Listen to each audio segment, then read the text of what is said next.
Sud-Presse, c'est finalement l'histoire d'une fusion assez réussie entre différents quotidiens qui étaient des quotidiens régionaux.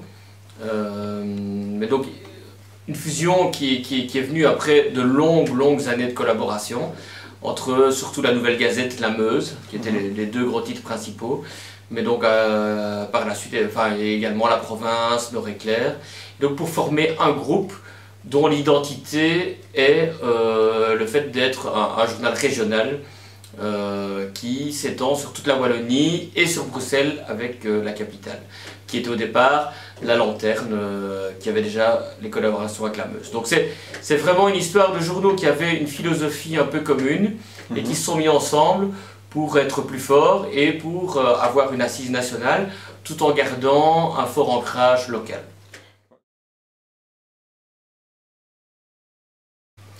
Alors, bien sûr, comme les différents titres de départ avaient tous une histoire, une personnalité, ça n'a pas toujours été évident de faire accepter certaines particularités parce qu'il a fallu trouver une façon de fonctionner identique. Maintenant, on peut dire que tous ces titres, sans cette fusion, sans cette intégration dans Sud-Presse, ils auraient eu beaucoup de mal à survivre à l'époque actuelle, tandis que là, c'est devenu, tous les titres sont devenus les porte-drapeaux d'une entité qui continue à fonctionner, qui continue à être la première force de presse écrite en Wallonie. Donc c'est vraiment une réussite. Exactement. C'est une grosse force de Sud-Presse, c'est que finalement, bien sûr, il y a une érosion du lectorat qui est plus peut-être due même, plus qu'au contexte socio-économique, aussi due aux habitudes qui changent, à l'évolution de la consommation des médias qui s'observe partout.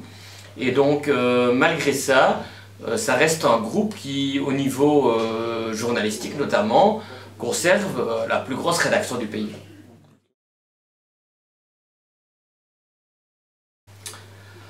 En tant que maître de stage, ce que j'attends, c'est une implication surtout des étudiants.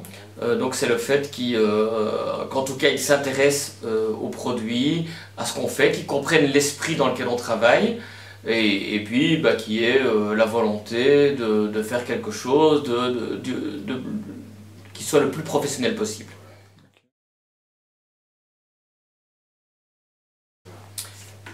C'est vrai que ça n'est pas toujours évident. Parce que nous on a des attentes, on a quand même certains standards de qualité par rapport aux produits qu'on propose. Donc on ne peut pas faire n'importe quoi à un étudiant, et parfois il y a un décalage par rapport à ce qu'il connaît, à ce qu'il sait, à ce qu'on lui a dit et ce qu'on lui demande. Donc il y a quand même des exigences importantes.